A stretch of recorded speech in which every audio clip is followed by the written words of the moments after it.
लाहौर के इलाके डिफेंस से साबिक़ा बीवी और बच्चों को अगवा करने वाले मुलजिम को विहाड़ी से गिरफ्तार कर लिया गया है। इसकी तफसील जानेंगे नुमाइंदा जियो न्यूज़ अहमद फराज ने हमें ज्वाइन किया। अहमद फराज, क्या तफसील मिली आपको? देखिए, आज सुबह ही ये दिन दिहाड़ा ये वाकया हुआ था जिसमें एक खातून को दो मुलजमान ने अगवा किया और डीएजी इन्वेस्टिगेशन है ज़ीशान रजा, उनकी टीम ने इस खातून को विहाड़ी का एक नवाही गाँव है लुटन से इसको खातून को बरामद कर लिया। और सबसे अहम बात यह कि मुलजिम जो था अयूब, उसको भी गिरफ्तार कर लिया और मुलजिम के जो है हिरासत से मुलजिम से इस खातून को, महविश को और बच्चों को भी बरामद कर लिया और उनको लाहौर लेके आ रहे हैं। डीएजी इन्वेस्टिगेशन का ये कहना है कि ये जो मुलजिम है इसके खिलाफ जो है इस मुगिया की खातून जो मुगिया खातून थी उसकी भाई की मुद्दत में मुकदमा दर्ज किया गया। लेकिन जब सीसीटीवी फुटेज सामने आई तो सीसीटीवी फुटेज में साफ नजर आ रहा था कि दो मुलजिमान जो थे वो इस खातून को जिस तरह खींच कर उन्होंने जबरदस्ती इसको अगवा कर गाड़ी में बिठाया था, उसके बाद इस गाड़ी से ही ट्रेस किया गया और सबसे अहम बात यह कि इस गाड़ी को भी बरामद कर लिया गया। और ये गाड़ी जो थी ये एक छोटी सी गाड़ी थी, सुजुकी कहा जा रहा है ये गाड़ी थी, उसके नंबर जिसको ट्रेस किया गया और सीसीटीवी कैमरों की मदद से इसके रूट को जब चेक किया गया तो पता चला कि ये विहाड़ी लुड्डन में देखी जा रही है। तो विहाड़ी के इलाके लुड्डन में पुलिस ने गिरफ्तार किया इसको छापा मार के और डीएजी इन्वेस्टिगेशन ज़ीशान रजा का ये भी कहना है कि मुलजिम इसको गिरफ्तार है, गाड़ी भी बरामद है, खातून भी बाजियाब है और बच्चों को भी बाजियाब कर लिया गया और उनसे तफ्तीश की जा रही है। बहुत शुक्रिया आपका Ahmad Faraz. Army chief field marshal Asim Munir की जानिब से सियासी और अस्करी क़यादत के एजाज़ में शाइया दिया गया है। इस शाइये में सदर, वज़ीर आज़म, वफाकी वज़रा बिलावल भुट्टो ज़रदारी, पंजाब और सिंध के वज़रा आला ने शिरकत की। Chairman joint chiefs of staff committee, फ़ज़ाइया और बहरिया के सरबराह भी शाइये में शरीक हुए। गवर्नर खैबर पख्तूनख्वा और ANP के सरबराह इमल वली खान भी आर्मी चीफ के शाइये में शरीक हुए।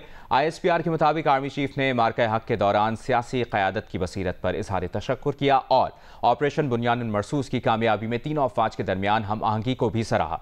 ISPR के मुताबिक army chief field marshal Asim Munir ने भारतीय प्रोपेगेंडे का मुकाबला करने पर पाकिस्तानी मीडिया के किरदार की तारीफ करते हुए कहा कि भारतीय प्रोपेगेंडे के खिलाफ पाकिस्तान नौजवानों और मीडिया का किरदार आहनी दीवार रहा है।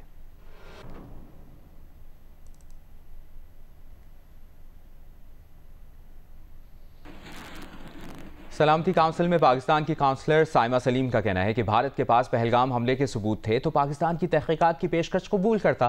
भारत ने पाकिस्तान का पानी रोकने की कोशिश की। पानी लाइफ लाइन है, जंग का हथियार नहीं। अगर भारत वाकई अमन सलामती और अच्छे हमसायों की तरह रहना चाहता है तो इसे रियासती सरपरस्ती में होने वाली दहशतगर्दी को खत्म करना होगा और मसला कश्मीर के पुरअमन हल के लिए बामानी मुज़ाकरात करना होंगे। India has even stooped to a new law of impeding the flow of rivers that serve as a lifeline for 240 million people of Pakistan. Water is life, not a weapon of war. Mr. President, Pakistan together with the international community condemned the Pahalgam incident. If India had nothing to hide, it should have agreed to credible, impartial and independent investigations into the incident. On the contrary, India continues to subject people of Indian-occupied Jammu and Kashmir to state-sponsored terrorism to suppress their legitimate freedom struggle. Pakistan's counter-terrorism efforts and sacrifices are well known and acknowledged globally. We remain steadfast in our commitment to combat this scourge in cooperation with our partners around the world. India continues to actively fund and sponsor terror proxies, including TTP, BLA and Majid Brigade to kill innocent civilians in Pakistan. If India is genuinely committed to peace and security and good neighborliness, it should end its state-sponsored terrorism, cease its oppression of the Kashmiris, comply with its obligations under international law, United Nations Charter and bilateral treaties, and engage in meaningful dialogue for the peaceful resolution of the Jammu and Kashmir dispute in accordance with the resolutions of the Security Council and the aspirations of the Kashmiri people. वफाकी वज़ीर मनसूबाबंदी एहसन इकबाल ने कहा है कि मुल्क की security सूरत हाल के पेश नज़र दिफाई बजट में इजाफा किया जाएगा। लाहौर में इंस्टीट्यूशन ऑफ इंजीनियर्स के वफ़द से गुफ्तगू के दौरान एहसन इकबाल ने कहा कि दयामर भाषा डैम समेत तमाम आबी मनसूबे जल्द मुकम्मल करेंगे ताकि भारत फ़ायदा ना उठा सके। दयामर भाषा डैम समेत तमाम मनसूबों को तरजीही बुनियादों पर फंड्स देंगे। एहसन इकबाल का ये भी कहना था कि IMF हुकूमती इक़दामात से मुतमईन है, बजट से मुताल्लिक़ कोई दबाव नहीं, आवाम को रिलीफ देंगे। साबिक सेनेटर मुशाहिद हुसैन सैयद के think tank Pakistan China institute ने अपने रिपोर्ट में कहा है कि पाकिस्तान और भारत के दरमियान 16 घंटे की लड़ाई जनूबी एशिया में तारीखी तब्दीली का सबब बनी है। 25 सफ़ात पर मुश्तमिल रिपोर्ट में कहा गया है कि 16 घंटे की लड़ाई के बाद जनूबी एशिया में दिफाई तवाज़ुन बहाल हो चुका है। मोदी के गलत अंदाजे पाकिस्तान की बरतरी कायम होने का सबब बने और मई की मुख्तसर लड़ाई में फतह पाकिस्तान का शानदार तरीन लम्हा है। पाकिस्तान चाइना इंस्टीट्यूट की रिपोर्ट में मजीद कहा गया कि मई 2025 में भारत को 1962 के बाद तारीख की सबसे बड़ी शिकस्त हुई है। रिपोर्ट के मुताबिक पाकिस्तान की कामयाबी का credit field marshal Asim Munir और एयर चीफ बाबर सिद्धू को जाता है। रिपोर्ट में यह भी कहा गया है कि पाकिस्तान और भारत के दरमियान किसी बड़ी जंग का इम्कान नहीं रहा, जबकि चीन जनूबी एशिया में इस्तेहकाम के लिए एक कलीदी क़ुव्वत बनकर उभरा है। थिंक टैंक की रिपोर्ट में यह भी तस्लीम किया गया कि चीन मसला कश्मीर का फरीक बन चुका, जबकि अमरीका सीज़ फायर कराने के बाद मौसर आलमी ताकत साबित हुआ है।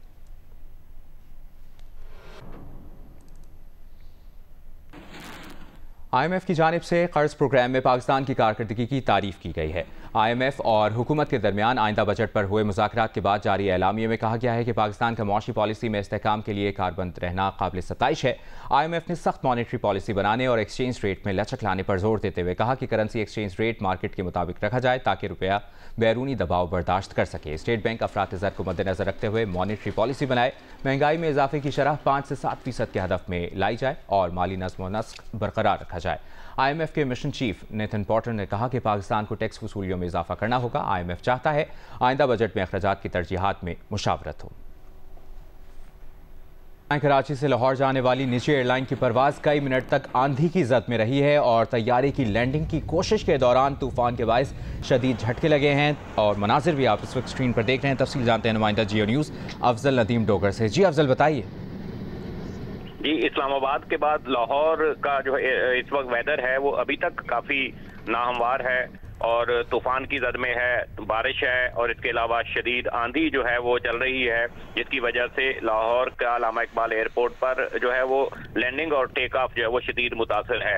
लगभग 3 के करीब फ्लाइट्स ऐसी हैं जिन्होंने कराची और दीगर एयरपोर्ट के लिए उड़ना है लाहौर से, वो नहीं उड़ पा रही हैं, जबकि जो फ्लाइट अभी 2 पहुंची थी लाहौर के अल्लामा इकबाल एयरपोर्ट उतरने के लिए, तो उनको वापस डाइवर्ट किया गया। एक कराची से लाहौर पहुंची परवाज जो थी निजी एयरलाइन की FL 842, इसके साथ तो इंतहाई जो है वो शदीद सूरत हाल का सामना करना पड़ा, जो हमें मुसाफिरों ने बताया है।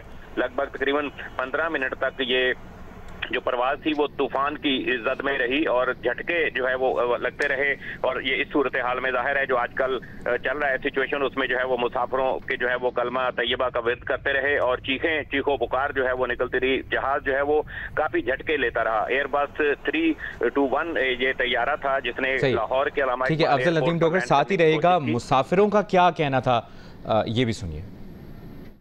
जिंदगी में पहली दफा तजर्बा हुआ है। उस वक्त तो घबराहट इतनी थी कि बस अल्लाह को याद किया, आंखें बंद की। आपने बताया कि पट्टी के थे तूफान में फंस गए थे, लेकिन शुक्र हुआ अल्लाह का, जो भी हुआ बेहतर हुआ। उसमें इतना एक्सट्रीम जो है ये पहली दफा हुआ। ऑलमोस्ट लैंड करके तो उसकी वजह से ज्यादा सरप्राइज था, वरना नीचे आ रहे होते हैं टर्बुलेंस होती है तो मेंटली प्रिपेयर्ड होता है। यहाँ तो ऑलमोस्ट लैंड कर गए थे एंड एकदम से इतना एक्सट्रीम टर्बुलेंस और उसके बाद जिस तरीके से जहाज बार बार नीचे जाता था, सो बिल्कुल मेरे ख्याल सबसे एक्सट्रीम एक्सपीरियंस यही था। और कैप्टन साहब को शुक्रिया अदा कर सकते हैं कि इतने मुश्किल उसमें से उन्होंने निकाला। आपने देखा असद उमर भी इस ही फ्लाइट में मौजूद थे। कराची से लाहौर जाने वाली निजी एयरलाइन की परवाज़ कई मिनट तक आंधी की जद में रही है। तैयारी की लैंडिंग की कोशिश के दौरान तूफान के बायस शदीद झटके लगे। अफजल नदीम डोगर हमारे साथ लाइन पर मौजूद हैं। अफजल, दीगर परवाज़ों से मुतालिक क्या इतलात है और क्या फ़्लाइट शेड्यूल चेंज हो रहे हैं? नहीं, फ्लाइट शेड्यूल तो चेंज नहीं है, कुछ डिले है। जैसे कि अगर मैं बताऊं कि लाहौर से जो तैयार है फ्लाइट जो कि PK 305, ये इस वक्त मुसाफिर भी इसमें बैठ चुके थे। इसकी रवानगी जो है वो तकरीबन 1 घंटा ताखीर का शिकार हुई है। इसी तरह कराची के लिए दूसरी फ्लाइट है PA 405, ये इसमें भी 1 घंटा ताखीर जो बताई गई है इनिशियली, क्योंकि इस वक्त तक की ताखीर थी, ये आगे फ्यूचर का मजीद इसमें एक्सटेंड होगी जो इसकी डिले है, क्योंकि इस वक्त तक जो मेरी आपसे बात हो रही है लाहौर का वेदर जो है वो क्लियर नहीं हुआ। जिस फ्लाइट का हम जिक्र कर रहे थे लाहौर कराची की जो FL 842, इसने तो बाकायदा रनवे टच भी किया था, जिसके बाद जो है वो शदीद तूफान झटके लगने की वजह से दोबारा जो है वो टेक ऑफ किया, फिर एयर ट्रैफिक कंट्रोल ने जो है वो इसको फ्लाइट को कराची डाइवर्ट किया। अब ये कराची उतर चुकी है। मुसाफिर अभी तक जो बताया जा रहा है वो जहाज में ही है और इनका रिफ्यूलिंग हो रही है। आधे घंटे का मुसाफिरों को टाइम दिया गया है कि ये दोबारा वहां से टेक ऑफ करेगी। एक फ्लाइट थी जद्दा इस्लामाबाद से लाहौर की जो 6385, ये भी लैंडिंग के लिए गई थी, लेकिन जब पहली पर फ्लाइट के साथ गड़बड़ हुई तो उसके बाद इसको भी एयर ट्रैफिक कंट्रोल ने जो है वो कराची मुंतकिल कर दिया, जो कि कुछ देर में जो है वो कराची जो है पहुंचेगी। अब बहुत शुक्रिया आपका अफजल नदीम डोगर, आपने अपडेट किया।